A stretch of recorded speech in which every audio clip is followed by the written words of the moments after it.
Hello friends, welcome to Verdict Classes. मैं विपुल दीप सिंह आप सबका स्वागत करता हूं।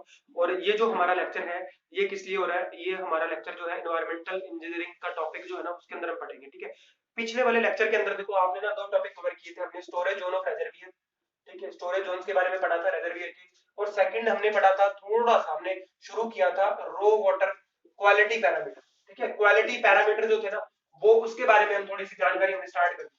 तो हमने यहाँ पर क्या क्या बात करी थी, स्टोरेज जोन्स जो है, मैंने उम्मीद करता हूँ आपको वीडियो अच्छा लगा होगा अगर आपने देखा है तो। अगर आपको ये लग रहा है कि सर ये सिलेबस में नहीं था और आपने क्यों पढ़ा दिया, मैंने इसलिए पढ़ा दिया भैया, अगर 10% भी पॉसिबिलिटी हुई ना क्वेश्चन डालने की तो सीधा सीधा 3 नंबर है।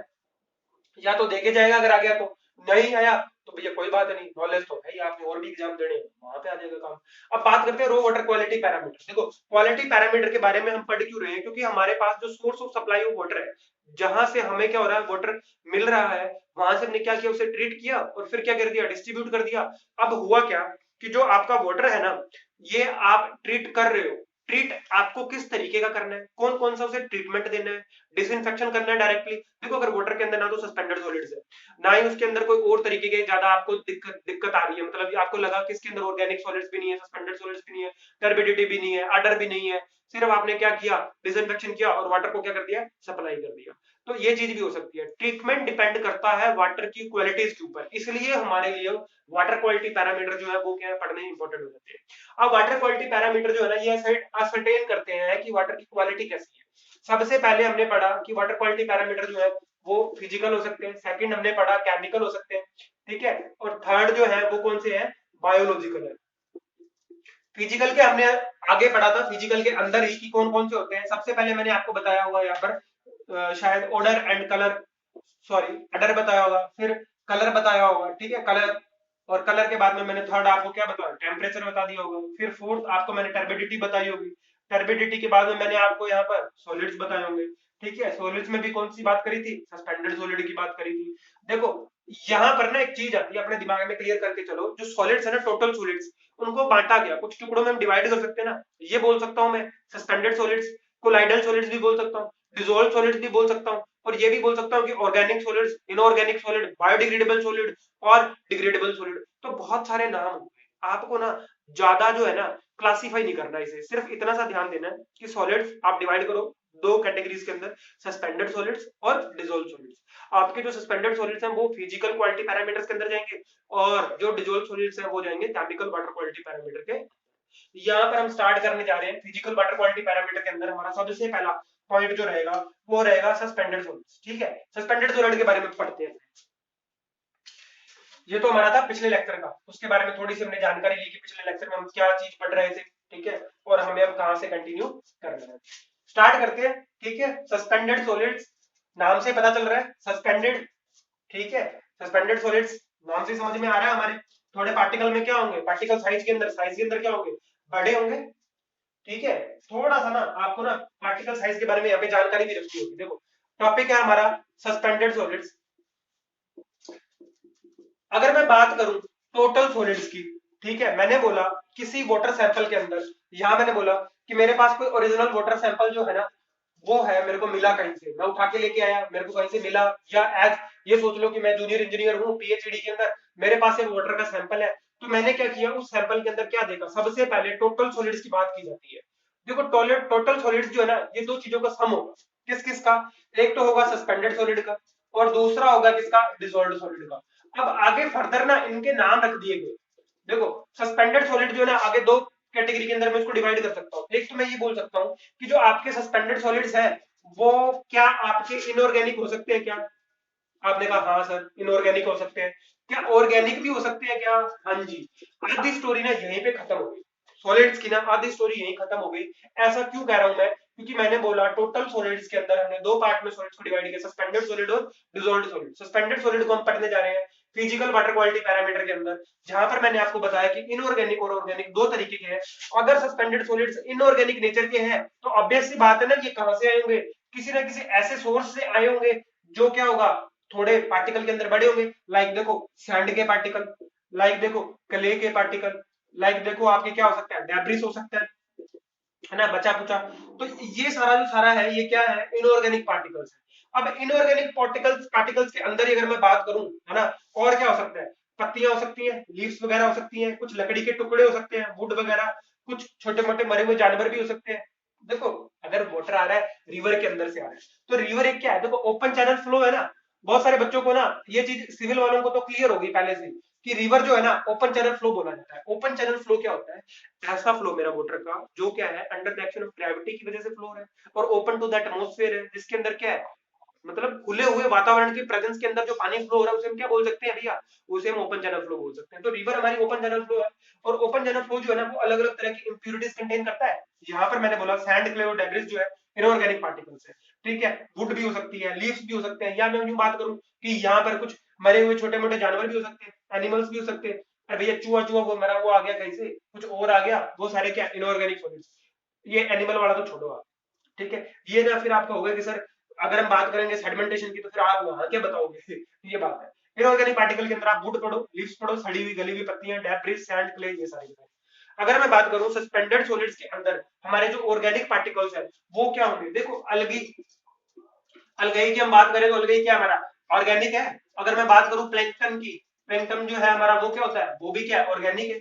इस तरीके के और भी ऐसे पार्टिकल्स जो क्या है ऑर्गेनिक फॉर्म के अंदर हैं, वो आपको क्या करते हैं, डिजीज कॉजिंग का काम जितना भी है ना वो कौन से सॉलिड्स करेंगे, ऑर्गेनिक सॉलिड करेंगे, organic suspended solids, organic suspended solids. और इनऑर्गेनिक सस्पेंडेड सॉलिड जो है वो डिजीज कॉजिंग का काम नहीं करते। क्यों नहीं करते, क्योंकि इनऑर्गेनिक सस्पेंडेड सॉलिड्स जो है ना वो क्या है, नॉन बायोडिग्रेडेबल है। क्या है भैया, नॉन बायोडिग्रेडेबल। यहाँ एक नया वर्ड आ गया, नॉन बायोडिग्रेडेबल, ठीक है। बात समझ में आ रही है क्या, बायोडिग्रेडेबल और नॉन बायोडिग्रेडेबल क्या होता है। देखो बायोडिग्रेडेबल वो होता है ऐसे कंटेंट मेरा है ना, मैं ऐसा बोलूं कि अगर कोई ऐसी इंप्यूरिटीज है जिनको बैक्टीरिया के द्वारा क्या किया जा सकता है, डिकम्पोज किया जा सकता है ना।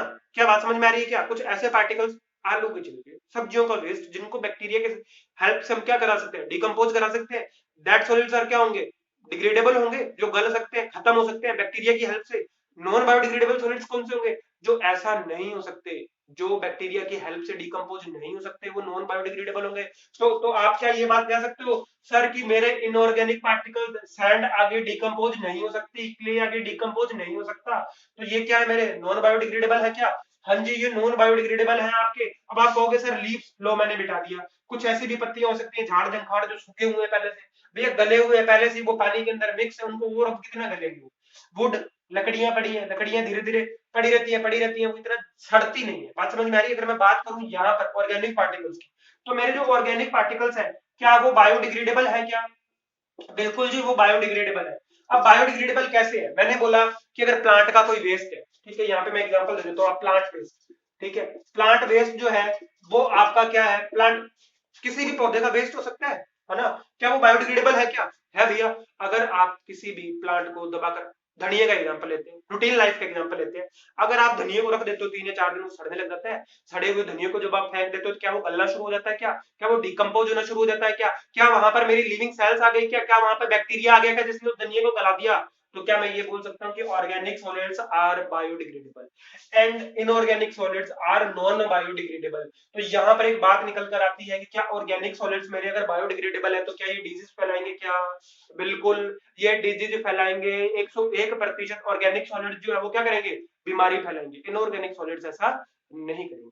ये तो बात हुई सारी की सारी सस्पेंडेड सॉलिड्स के बारे में हमने कैटेगराइज करा। देखो यहाँ पर ना एक कैटेगरी और आती है, अब ये और आते हैं यहाँ पर नाम वोलेटाइल सॉलिड्स और नॉन वोलेटाइल सॉलिड्स। ये आपको बड़ा परेशान करेगा, कभी आप भूल जाओगे कि सर क्या इनऑर्गेनिक सॉलिड जो है नॉन बायोडिग्रेडेबल है और वोलेटाइल और नॉन वोलेटाइल में से क्या है। तो देखो तीनों तरीके का क्लासिफिकेशन ना मैं आपको यही क्लियर करवा रहा हूँ इसी जगह पे। देखो inorganic solid, non biodegradable solid और नॉन वोलेटाइल सॉलिड्स। देखो भैया बात समझ में आई क्या, नॉन बायोडिग्रेडेबल सॉलिड्स आर क्या है हमारे, नॉन वोलेटाइल सॉलिड्स है, और जो ऑर्गेनिक सॉलिड्स है वो बायोडिग्रेडेबल है, और साथ ही साथ में क्या है, वोलेटाइल सॉलिड्स है। तो अब देखो इन तीनों नाम के अंदर से कोई भी नाम आए आपको पूछा जाए तो क्या आप बता सकते हो कि सर ये हमने पढ़ा है सस्पेंडेड सॉलिड के क्लासिफिकेशन के अंदर, हमने इसे स्टडी किया था कि हमारा बायोडिग्रेडेबल क्या होता है, हमारा नॉन बायोडिग्रेडेबल क्या होता है, वोलेटाइल सॉलिड्स क्या होते हैं और non volatile solid. Volatile solid किसको बोला, वोलेटाइल सॉलिड हमने ऑर्गेनिक सॉलिड्स को ही बोला है।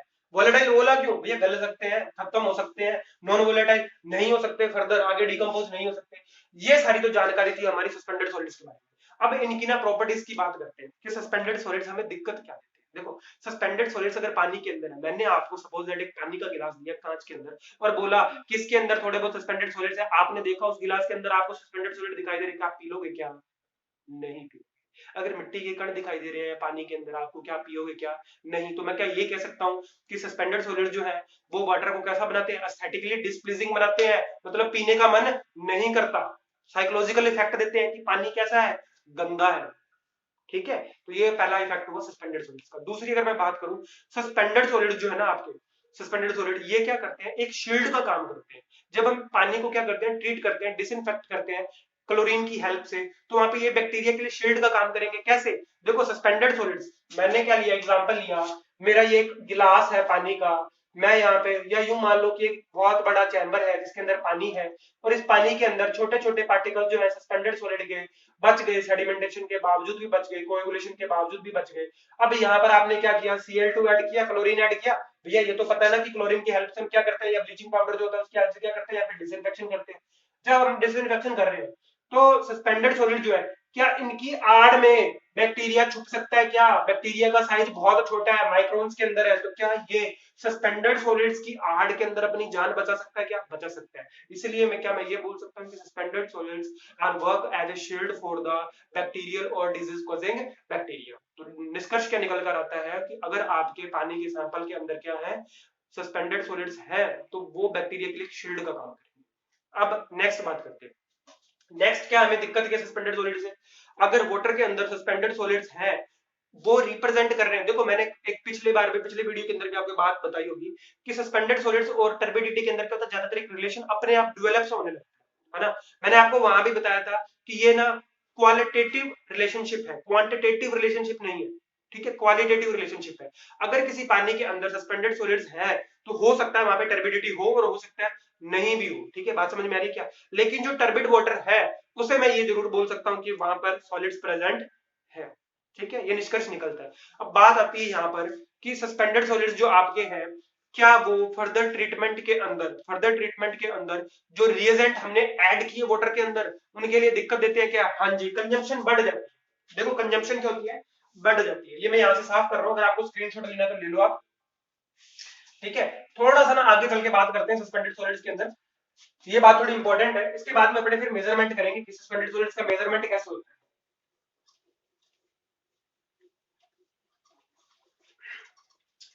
ठीक है, हम बात करने वाले थे कि सस्पेंडेड सॉलिड्स जो है ना हमारे ट्रीटमेंट के अंदर दिक्कत क्या पैदा कर रहे हैं। एक दिक्कत तो हमने ये पढ़ी कि डिसइंफेक्शन के अंदर अगर सस्पेंडेड सॉलिड्स जाते हैं, प्रेजेंट है वाटर सैंपल के अंदर, जो डिसइंफेक्शन में गया है, तो वहां पर जो सस्पेंडेड सॉलिड्स है बैक्टीरिया के लिए शील्ड का काम करेंगे। ठीक है, बैक्टीरिया के लिए सस्पेंडेड सॉलिड क्या बन गया? शील्ड बन गया, उसने उनको बचाने का काम किया। पहली बात। दूसरी बात मैंने ये बोला कि आप फर्दर अगर वाटर का ट्रीटमेंट कर रहे हो तो उस ट्रीटमेंट के अंदर जो आप रिएजेंट ऐड कर रहे हो, उस रिएजेंट का कंजम्पशन क्या होगा? बढ़ जाएगा। क्यों? मैंने बोला एक वाटर सैंपल है आपके पास जिसके अंदर सस्पेंडेड सॉलिड्स नहीं है, उसके अंदर आपको 20 ग्राम क्लोरीन की, किसी further x quantity of water के लिए आपको 20 ग्राम क्लोरीन की जरूरत पड़ी, जहां पर सस्पेंडेड सॉलिड्स नहीं है। जहां पर सस्पेंडेड सॉलिड्स होंगे, अब डिसइंफेक्टेंट का काम क्या होता है? बैक्टीरिया को मारना। बैक्टीरिया कहां छुप गया? सॉलिड्स के पीछे छुप गया। अब सॉलिड्स के पीछे जाके क्लोरीन को अगर बैक्टीरिया को मारना पड़ रहा है तो कंजम्पशन क्या होगी? यहाँ पर क्वांटिटी क्या चाहिए बैक्टीरिया की? ज्यादा चाहिए ना। बात समझ में आ रही है क्या? ठीक है, ये बोल रहा हूं मैं कि रिएजेंट का जो कंजम्पशन होता है वो बढ़ जाता है। फिर देखो, अगर मैं बात करूं इमिसिबल लिक्विड्स की, इमिसिबल लिक्विड्स क्या होते हैं? देखो यहाँ पर ना इमिसिबल लिक्विड में अगर बोलूं तो क्या है? इमिसिबल लिक्विड्स वो लिक्विड्स होते हैं जो फर्दर आगे मिक्स नहीं होते। मैंने क्या बोला? मिक्स नहीं होते। लाइक ऑयल एंड ग्रीस, जैसे ऑयल एंड ग्रीस है आपका, ये मिक्स नहीं होता। अगर कहीं से वेस्ट वाटर के अंदर, अगर कहीं से वाटर जो निकल रहा है उसमें प्रेजेंट है ऑयल एंड ग्रीस, तो ये क्या करते हैं? इमिसिबल लिक्विड्स है, मिक्स नहीं होते। ये क्या करेंगे? एक ओपेक लेयर बना देंगे वाटर के ऊपर। देखो आप ना जब आगे चल के सीवेज का ट्रीटमेंट पढ़ोगे ना, वहां पर बात आएगी पूरी की पूरी। स्कीमिंग टैंक बताऊंगा मैं आपको। स्कीमिंग टैंक के अंदर क्या होता है? हम ऑयल एंड ग्रीस को रिमूव करते हैं सीवेज के ट्रीटमेंट के अंदर, और जो आपका स्कीमिंग टैंक होता है ना उसके अंदर हम डालते हैं वहां पर क्लोरीन ऐड करते हैं, ताकि ऑयल एंड ग्रीस जो है वो अपने आप ऊपर होकर सस्पेंशन की फॉर्म के अंदर आ जाए और उसे हम क्या कर दें? वहां से हटा दें।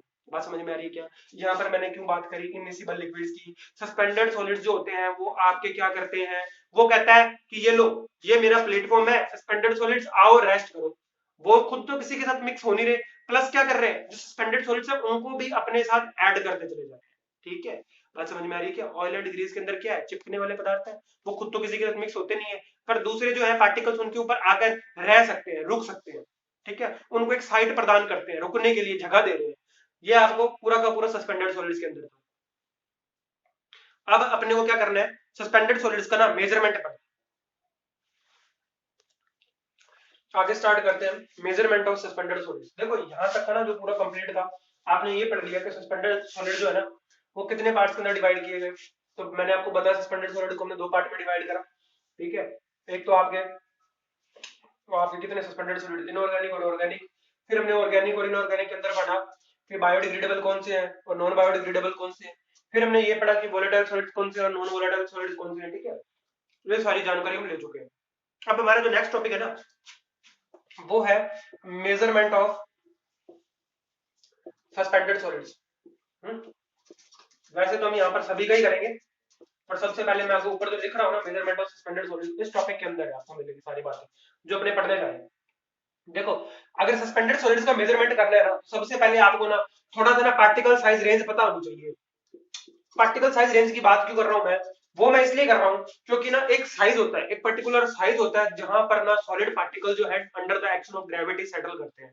अगर उस साइज से छोटा साइज होगा पार्टिकल का तो क्या वो under the action of gravity settle करेंगे? नहीं करेंगे। ऐसा हमारे किस भाई साहब ने बोला, ऐसा हमारे भाई साहब ने बोला स्टोक्स ने। स्टोक्स ने क्या बोला कि एक पार्टिकल साइज रेंज है जहां तक आपका स्टोक्स लॉ जो होता है वैलिड होता है, और उसी के हिसाब से डिफरेंशिएट किया जाता है कि कौन से पार्टिकल्स जो है वो under the action of gravity settle होंगे, कौन से ब्राउनियन मोशन के अंदर जाएंगे, कौन से कंप्रेंशन जोन में जाएंगे, कौन से। ठीक है, वो बाद में हम बातें करेंगे। स्टोक्स लॉ की बात करते हैं यहाँ पर थोड़ी सी। देखो, पार्टिकल साइज अगर 0.2 mm से 0.2 माइक्रोन तक है, इस पार्टिकल साइज रेंज के अंदर अगर कोई भी पार्टिकल है इस साइज के अंदर, तो भैया उसके अंदर क्या होगा, उसके अंदर आपकी ग्रेविटी सेटलिंग होगी। बात समझ में आ रही है क्या? ग्रेविटी सेटलिंग होगी। आप ये कह सकते हो कि इस पार्टिकल साइज रेंज के अंदर अगर कोई भी पार्टिकल है तो वो under the action of gravity settle कर सकता है।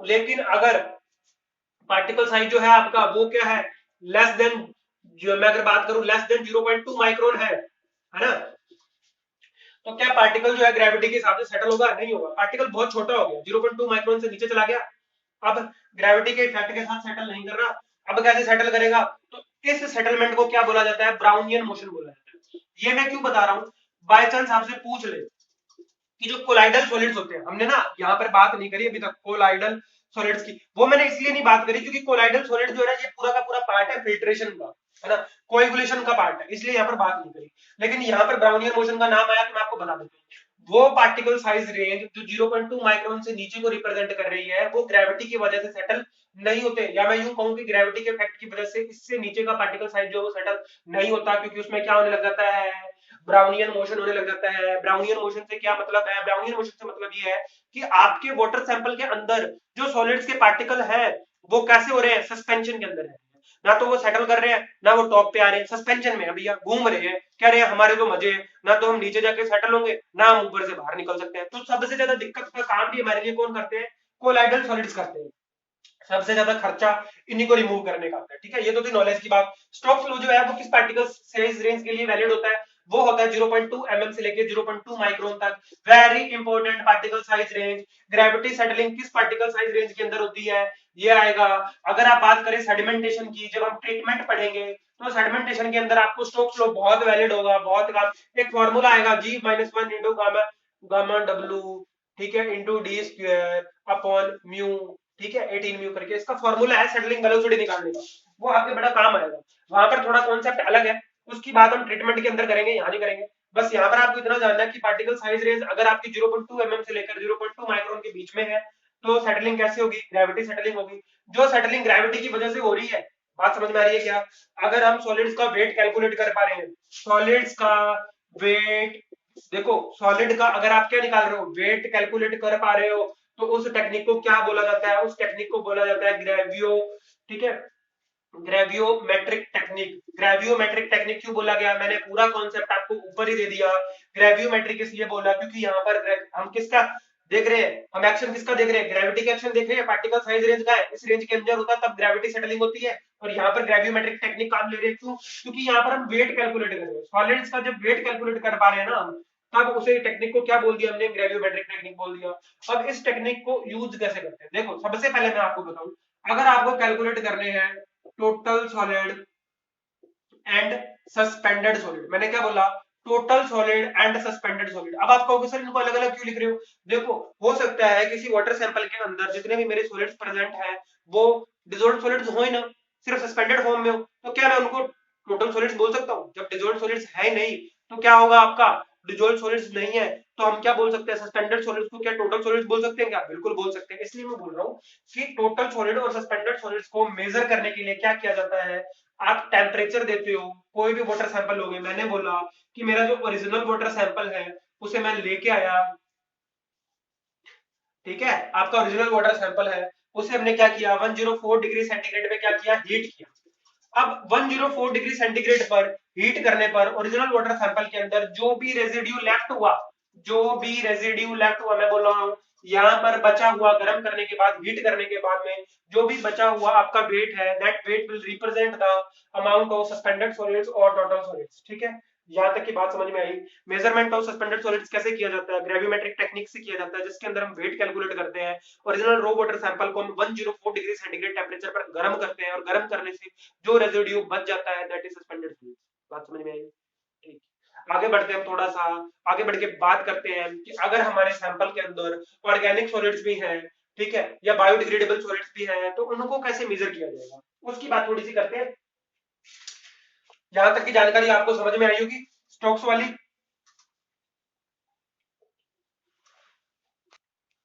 देखो अभी जो हमने मेजरमेंट पढ़ा, ये हमने ये पढ़ लिया कि जितने भी हमारे सस्पेंडेड सॉलिड्स हैं, सस्पेंडेड सॉलिड और आपके टोटल सॉलिड्स कौन से वाले, वो सॉलिड जो क्या है, इनऑर्गेनिक है, इनऑर्गेनिक सॉलिड्स, ठीक है। बात आ रही है यहाँ पर इनऑर्गेनिक सॉलिड्स की, और इनका हमने क्या कैलकुलेट किया, वेट कैलकुलेट किया। किस टेक्निक से कैलकुलेट किया, दैट इज ग्रेवियोमेट्रिक टेक्निक, आपको नाम याद रखना है। और इसके अंदर कैलकुलेट किया हुआ सस्पेंडेड और टोटल सॉलिड जो हमारे कौन से है, इनऑर्गेनिक नेचर के हैं, उनको हमने कैलकुलेट किया, उनका बाय वेट कैलकुलेट किया, that technique is called gravimetric technique. अब यहाँ पर ना, यहाँ पर बात आती है ऑर्गेनिक सस्पेंडेड सॉलिड्स, क्योंकि देखो इनऑर्गेनिक की तो बात हो गई, अब जो ऑर्गेनिक सॉलिड्स है ना आपके, ऑर्गेनिक सॉलिड्स, इनके बारे में कैसे मेजरमेंट होगी, ये थोड़ा सा दिक्कत देता है। देखो क्या होगा, आपका जो भी ओरिजिनल रो वाटर सैंपल, मैंने क्या बोला, ओरिजिनल रो वाटर सैंपल को आप क्या करो, सबसे पहले हीट करो, देन फायरिंग करेंगे उसके अंदर, ये गोलियां नहीं चलानी है ना, इतना गर्म करेंगे कि वो लगभग क्या हो जाए, आग सी लगने वाली हो जाए उसके अंदर, ठीक है, फायरिंग सी करेंगे थोड़ी सी। अब क्या होगा, इससे क्या होगा, जितना भी आपका ऑर्गेनिक सॉलिड है ना, एक टेम्परेचर रेंज है यहाँ पर 600 से लेके 650 डिग्री सेंटीग्रेड, इस टेम्परेचर रेंज के अंदर जितना भी आपका ऑर्गेनिक सॉलिड्स है, अगर मैं बोलूं वोलेटाइल सॉलिड, ऑर्गेनिक सॉलिड, बात एक ही है, वो क्या हो जाते हैं, इवेपोरेट हो जाते हैं। बात समझ में आ रही है, इवेपोरेट हो जाते हैं हीट होने की वजह से। जितने भी आपके ऑर्गेनिक सॉलिड्स हैं वो 600 से 650 डिग्री सेंटीग्रेड टेम्परेचर रेंज के अंदर क्या हो जाएंगे, क्या हो जाएंगे, वाटर वेपर के अंदर कन्वर्ट हो जाएंगे, इवेपोरेट हो जाएंगे, उड़ जाएंगे भैया, यहाँ से खत्म हो जाएंगे। इवेपोरेट कैसे हुआ, वाटर वेपर की फॉर्म में, किसमें कन्वर्ट होता चला चला गया, वाटर वेपर की फॉर्म में कन्वर्ट हुआ और फर्दर इवेपोरेट हो गया।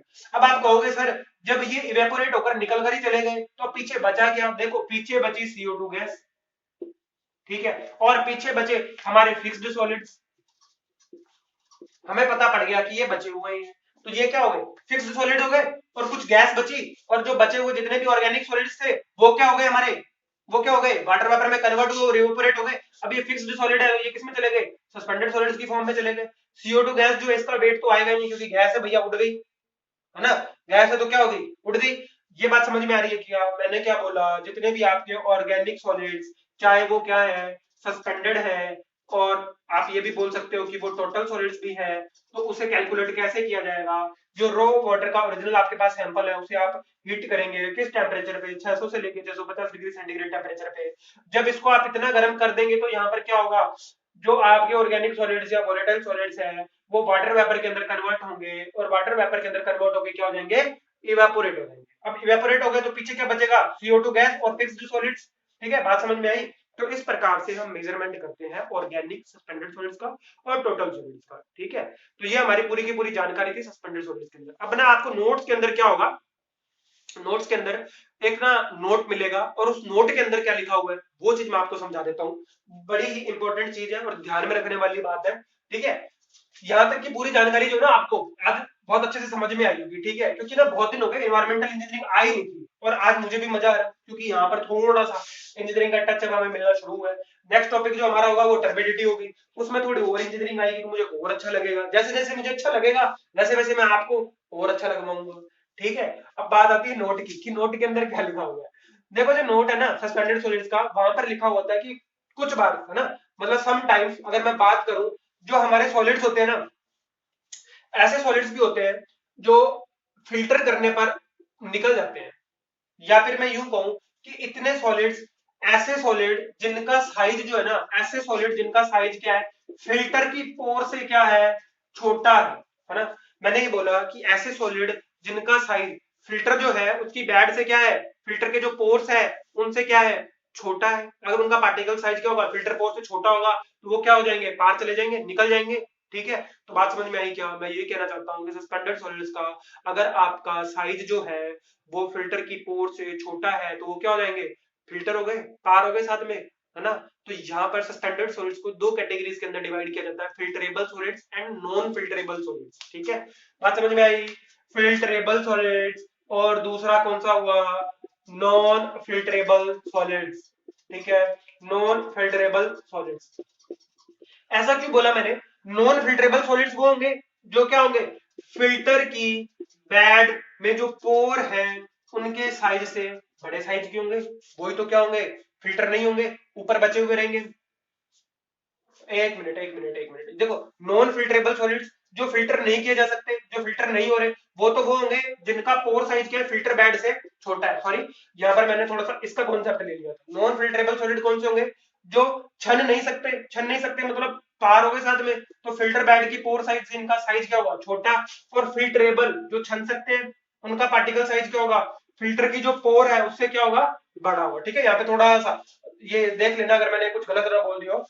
मैंने फिर से मैं यहाँ रिपीट कर देता हूँ कि फिल्टरेबल सॉलिड्स वो सॉलिड्स हैं जो फिल्टर की पोर की साइज से क्या है, बड़े हैं, तभी तो फिल्टर हो सकते हैं। और नॉन फिल्टरेबल कौन से हैं, जो पानी के साथ चले गए, पास हो गए, और उनका पार्टिकल साइज क्या है, फिल्टर की जो पोर साइज है उनसे क्या है, छोटा है। ये एक नोट के अंदर लिखा हुआ है, ये मैंने यहाँ पे ना कैटेगरी करवाई है कि आपका सॉलिड जो है ना, दो और पार्ट के अंदर कभी कभी फिल्टरेबल सॉलिड भी पूछ लेता है, नॉन फिल्टरेबल भी सॉलिड पूछ लेता है।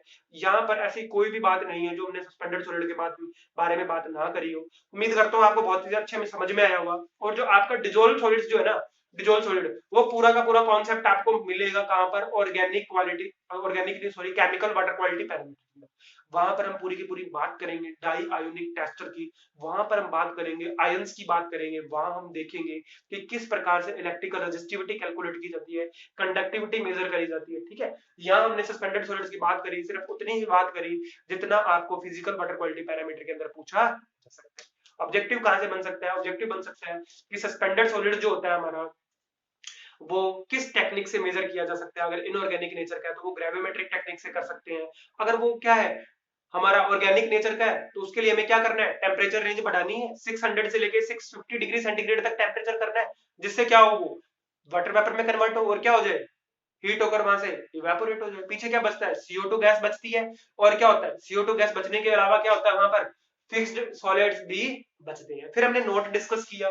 ठीक है, नोट के अंदर मैंने आपको फिल्टरेबल और नॉन फिल्टरेबल सॉलिड्स बताए। तो ये पूरी बातचीत जो है ना, आपको यहाँ पर समझ में आया होगा कि सस्पेंडेड सॉलिड जो है हमारे लिए दिक्कत क्यों करते हैं। तीन जो कोज है ना वो आपको याद रखनी। पहला ये जो बैक्टीरिया के लिए शील्ड का काम करते हैं, दूसरा ये कि ये रिएजेंट का खर्चा हमारा बढ़ा देते हैं, तीसरा ये स्ट्रॉन्ग ऑब्जर्वेशन साइट्स प्रोवाइड कराते हैं, जिससे क्या होता है, कोएगुलेशन में भी दिक्कत आती है। कुल मिला के बात ये है, सस्पेंडेड सॉलिड के लिए हमने सेडिमेंटेशन किया, सॉलिड्स के लिए हमने क्या किया, फिल्ट्रेशन किया, सॉलिड्स के लिए हमने क्या किया, कोएगुलेशन किया। मैं यहाँ पर बात नहीं कर रहा कि भैया कोलाइडल है या सस्पेंडेड है, मैं सॉलिड्स की बात कर रहा हूँ। आपने जो आपका मेजर ट्रीटमेंट है वो सॉलिड्स के लिए ही है ज्यादा, है ना, चाहे वो ऑर्गेनिक नेचर के हो चाहे वो इनऑर्गेनिक नेचर के हो। लेकिन हमारे लिए दिक्कत कौन सी है, सॉलिड्स ही तो है, चाहे वो ऑर्गेनिक नेचर के, चाहे वो इनऑर्गेनिक नेचर के, चाहे वो डिसॉल्व्ड थे, चाहे वो नॉन डिसॉल्व्ड थे, सस्पेंडेड फॉर्म के अंदर थे, हमारे लिए दिक्कत क्या है, वही है।